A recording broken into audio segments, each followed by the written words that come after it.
Mudanças climáticas e as eras glaciais da Terra são eventos cíclicos que ocorrem na Terra há milhares de anos. No entanto, até há relativamente pouco tempo, não se sabia exatamente o que causava esses ciclos ou como eles ocorriam.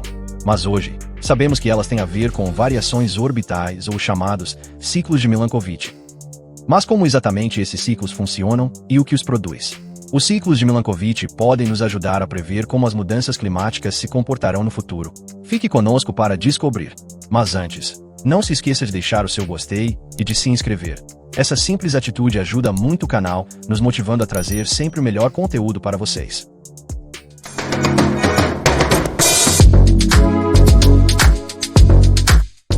O que são as variações orbitais de Milankovitch? Também conhecidos como ciclos de Milankovitch, essas variações periódicas na órbita e orientação da Terra influenciam o clima de longo prazo e estão intimamente relacionadas às glaciações e aos períodos interglaciais. Essas variações são descritas em termos de mudanças na excentricidade da órbita da Terra, ou seja, quão longe ou quão perto ela está do Sol em diferentes momentos durante a translação. Variações na obliquidade, na inclinação do eixo da Terra e mudanças na precessão, na orientação do eixo de rotação da Terra, também causam mudanças nas datas dos equinócios. Essas variações orbitais foram introduzidas pela primeira vez pelo engenheiro e matemático Sergei Milutin Milankovitch, que na década de 1920, a partir de uma análise matemática detalhada, propôs que essas variações orbitais poderiam ser responsáveis por mudanças climáticas em uma escala de milhares de anos, especialmente em torno de eras glaciais. Milankovitch usou cálculos astronômicos precisos para modelar como as variações na órbita da Terra afetariam a distribuição e a intensidade da radiação solar que atingia diferentes partes do planeta, o que influenciaria o clima global. Milankovitch baseou-se nas leis do movimento planetário formuladas por Johannes Kepler e aperfeiçoadas por Isaac Newton. Eles usaram uma abordagem matemática para prever como as flutuações na posição da Terra em relação ao Sol afetariam a insolação em diferentes latitudes. O trabalho deles combinou conhecimento em astronomia, matemática e física para construir um modelo que pudesse explicar os padrões observados nos registros geológicos de glaciações passadas. Embora a comunidade científica inicialmente tenha ignorado a ideia, o tempo acabou por dar razão a Milankovitch, e hoje é reconhecida a importância destes ciclos na compreensão das alterações climáticas naturais a longo prazo. O que são elementos orbitais? Para entender melhor os ciclos de Milankovitch, precisamos primeiro entender o que são elementos orbitais. Elementos orbitais são parâmetros que descrevem a forma e a orientação da órbita de um corpo celeste em torno de outro, como um planeta em torno do Sol. Esses elementos determinam como a distância e a inclinação do corpo em sua órbita variam, afetando a quantidade e a distribuição de energia solar que ele recebe. Em astronomia, um corpo celeste pode ter até 7 elementos orbitais. No entanto, para entender o ciclo de Milankovitch, basta entender principalmente 3, que são: 1. Excentricidade. Excentricidade refere-se à forma da órbita da Terra em torno do Sol, que varia de mais circular a mais elíptica, em um ciclo de cerca de 100 mil anos.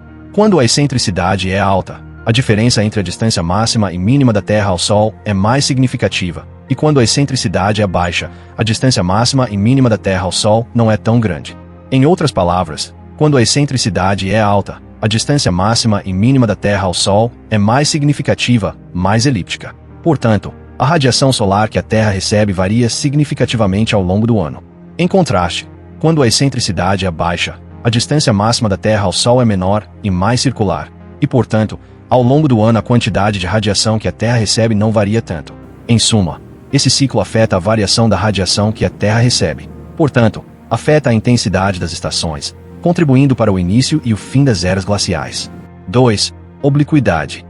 A obliquidade se refere ao ângulo de inclinação do eixo da Terra em relação ao seu plano orbital e varia entre 22,1 graus a 24,5 graus ao longo de um ciclo de cerca de 41 mil anos.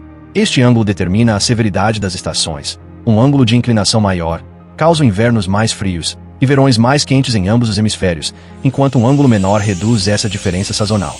A obliquidade impacta diretamente na distribuição da insolação, especialmente em altas latitudes, e portanto na formação de geleiras. 3. Precessão. Precessão é um movimento lento e gradual do eixo de rotação da Terra, semelhante à oscilação de um peão. Tem um ciclo de cerca de 26 mil anos. Esse movimento altera a orientação do eixo da Terra no espaço, o que afeta o tempo das estações durante a órbita anual da Terra em torno do Sol. Este fator é crucial para determinar a intensidade e a duração das estações em diferentes partes do globo, pois modifica as datas em que ocorrem os equinócios, e, portanto, também afeta as datas em que as estações começam e terminam. Juntos, esses três elementos orbitais geram padrões complexos de mudanças climáticas que se manifestam ao longo de dezenas a centenas de milhares de anos. As variações na insolação causadas por esses ciclos impulsionam mudanças climáticas de longo prazo, incluindo transições entre períodos glaciais e interglaciais. Os ciclos de Milankovitch causam eras glaciais?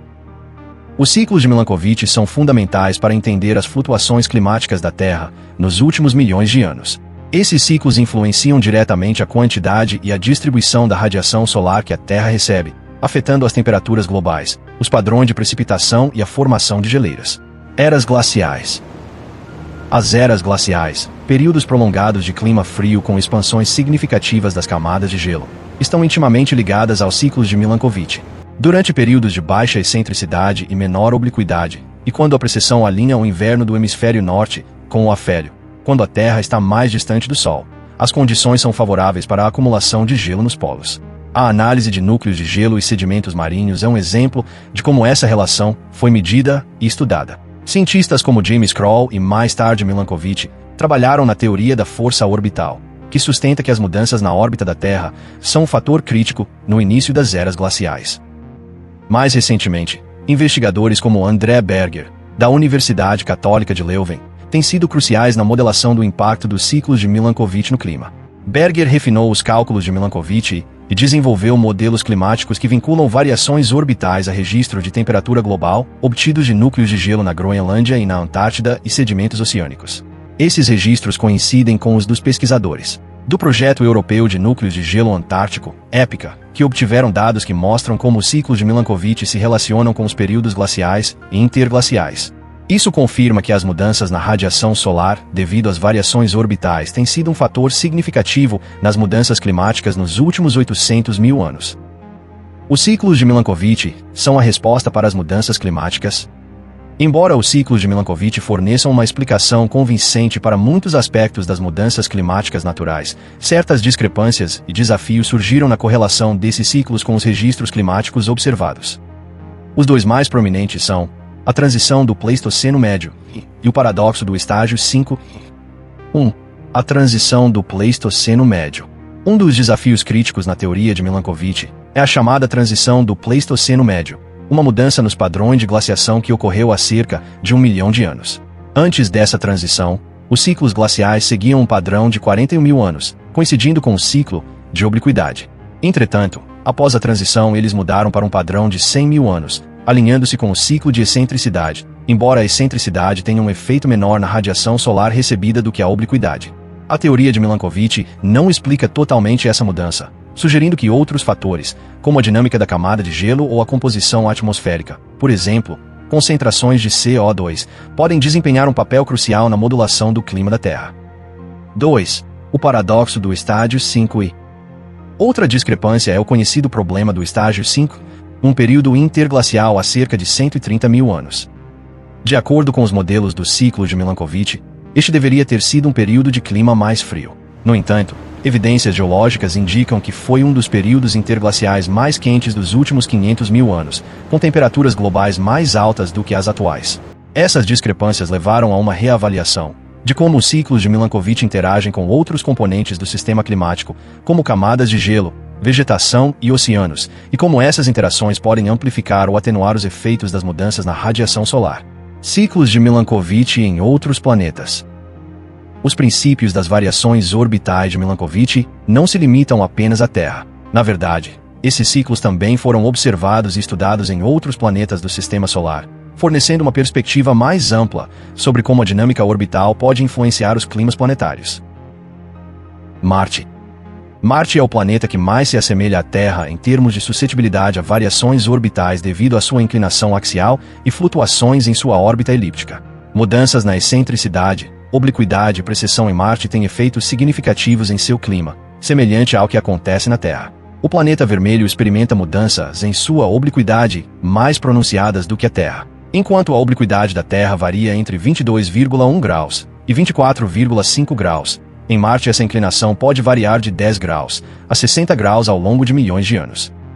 Essas variações drásticas na inclinação do eixo marciano influenciam profundamente a distribuição das calotas polares e a estabilidade das reservas de água na superfície. Durante períodos de alta obliquidade, as calotas polares de Marte podem encolher significativamente, redistribuindo o gelo para latitudes mais baixas. O estudo de depósitos estratificados nas regiões polares de Marte forneceu evidências de que os ciclos de Milankovitch desempenharam um papel fundamental em sua formação e evolução. Missões como a Mars Odyssey e a Mars Reconnaissance Orbiter foram cruciais na obtenção de dados detalhados. Esses dados permitiram que os cientistas analisassem as camadas de gelo e poeira nos polos de Marte, revelando padrões cíclicos correlacionados com as variações orbitais do planeta. Saturno e Netuno. Em planetas gigantes como Saturno e Netuno, os ciclos de Milankovitch também são relevantes, embora os efeitos sejam mais complexos devido às suas órbitas e sistemas de anéis. Esses planetas sofrem precessão, mas a dinâmica é consideravelmente diferente, devido às suas enormes massas e à influência gravitacional de seus numerosos satélites. Estudos sugeriram que variações na inclinação do eixo de Saturno e mudanças na excentricidade de sua órbita podem influenciar a distribuição e a dinâmica de seu sistema de anéis. Embora as mudanças na radiação solar direta não afetem Saturno da mesma forma que a Terra devido ao seu afastamento do Sol, as variações orbitais podem influenciar a estabilidade dos anéis e a quantidade de material que cai deles no planeta. Por outro lado, devido à sua grande distância do Sol, Netuno tem um ciclo de precessão prolongado. Embora os efeitos das variações orbitais em Netuno sejam menos compreendidos, acredita-se que eles influenciem a dinâmica atmosférica e a distribuição de tempestades na atmosfera do planeta. Observações recentes do telescópio espacial Hubble e da missão Voyager 2 mostraram que as tempestades em Netuno podem ser mais frequentes ou intensas em períodos específicos, o que pode estar relacionado à sua dinâmica orbital. A importância dos ciclos de Milankovitch. As variações orbitais de Milankovitch constituem um componente essencial para a compreensão das mudanças climáticas de longo prazo na Terra e em outros corpos do Sistema Solar. Desde que Milankovitch descobriu esses ciclos na década de 1920, a teoria se tornou um método fundamental para entender e explicar as flutuações climáticas naturais, especialmente sobre eras glaciais e interglaciais. No entanto, apesar do seu sucesso, a teoria enfrenta desafios que ainda não são totalmente compreendidos, como a transição do Pleistoceno Médio e o paradoxo do estágio 5, que sugerem que outros fatores além das variações orbitais desempenham um papel crucial na determinação do clima da Terra. A observação do ciclo de Milankovitch em outros planetas como Marte, Saturno e Netuno também expandiu nossa compreensão de como a dinâmica orbital pode influenciar os climas planetários além da Terra. Isso demonstra que esses processos são universais e estão presentes não apenas em nosso sistema solar, mas também em exoplanetas. À medida que a tecnologia avança, e com ela nossa capacidade de modelar e observar mudanças climáticas na Terra e em outros planetas, novas interações e fatores provavelmente serão descobertos para refinar ou complementar a teoria de Milankovitch, fornecendo uma visão mais abrangente dos ciclos climáticos ao longo da história do Sistema Solar. Agora queremos saber sua opinião. Você acha que os ciclos de Milankovitch causam as mudanças climáticas que estamos observando atualmente em nosso planeta? Deixe-nos saber o que você pensa nos comentários.